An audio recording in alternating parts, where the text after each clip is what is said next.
S birthday ವೇಳೆ ತಮಿಳುನಾಡು ಉತ್ತರ ಪ್ರದೇಶದಲ್ಲಿ ರಾಜಕೀಯ ಮುಖಂಡರು ತಮ್ಮ ನಾಯಕರ ಕಾಲಿಗೆ ಬೀಳುವುದು ಸಾಮಾನ್ಯ. ಇದನ್ನು ನಾವು ನೋಡಿಯೂ ಇರ್ತೇವೆ. ತಮಿಳುನಾಡಿನಲ್ಲಿ ಅಮ್ಮನ ಕಾಲಿಗೆ ಬಿದ್ದು ಆಶೀರ್ವಾದ ಪಡಿತಾ ಇದ್ರು.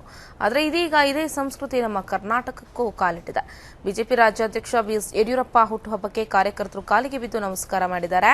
ಶಿವಮೊಗ್ಗದಲ್ಲಿ ಹುಟ್ಟುಹಬ್ಬ ಆಚರಿಸ್ತಾ ಇದ್ದಂತಹ ಸಂದರ್ಭದಲ್ಲಿ ಈ ಒಂದು ಘಟನೆ ನಡೆದಿದ್ದು ತಡವಾಗಿ ಬೆಳಕಿಗೆ ಬಂದಿದೆ.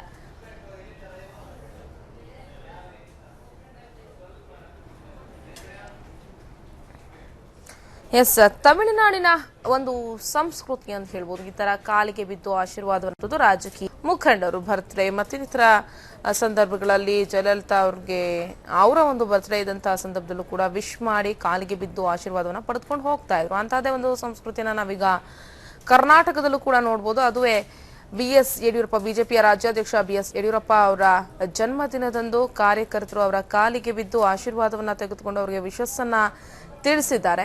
ಈ ಘಟನೆ ಸದ್ಯ ಈಗ ತಡವಾಗಿ ಬೆಳಕಿಗೆ ಬಂದಿದೆ.